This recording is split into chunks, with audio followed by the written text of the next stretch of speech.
നമുക്ക് അടമാങ്ങ കൊണ്ടൊരു അച്ചാറുണ്ടാക്കിയാലോ. ഇത് 6 വർഷമായ മാങ്ങയാണ്, ഇപ്പോഴും നല്ല അടിപൊളിയായിട്ടിരിക്കുകയാണ്.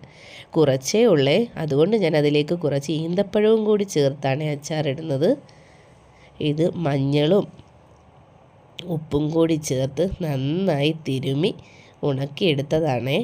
നമുക്ക് അച്ചാറിടാൻ വേണ്ടത് കുറച്ച് വെളുത്തുള്ളി, ഇഞ്ചി, പച്ചമുളക്, കുഞ്ഞുള്ളി, കറിവേപ്പില. ഞാൻ ഏറെ വെളുത്തുള്ളി എടുത്തിട്ടുണ്ട്. അച്ചാറിനൊരു പ്രത്യേക ടേസ്റ്റാണ്.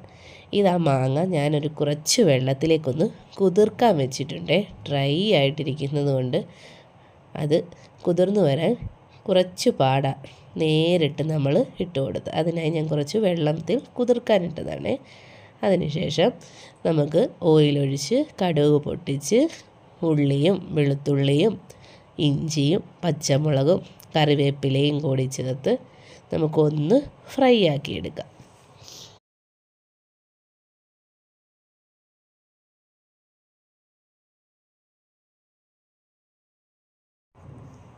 അതൊന്ന് ബ്രൗൺ നിറമാകുമ്പോഴേക്കും നമുക്ക് അതിന് വേണ്ട പൊടികൾ കൂടി ചേർത്ത് കൊടുക്കാവേ.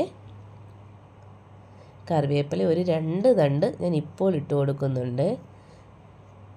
ബാക്കി നമുക്ക് വേണമെങ്കിൽ പിന്നെ ചേർത്ത് കൊടുക്കുക. ഫ്രൈ ആക്കി ഇടുന്നതാണ് നല്ലത്. അപ്പം വെള്ളത്തിൻ്റെ അംശമില്ലാതിരിക്കുന്നത് കൊണ്ട് അച്ചാർ പെട്ടെന്ന് കേടാവുകയില്ല. ഇനി നമുക്ക് പൊടികൾ ചേർത്ത് കൊടുക്കാവേ.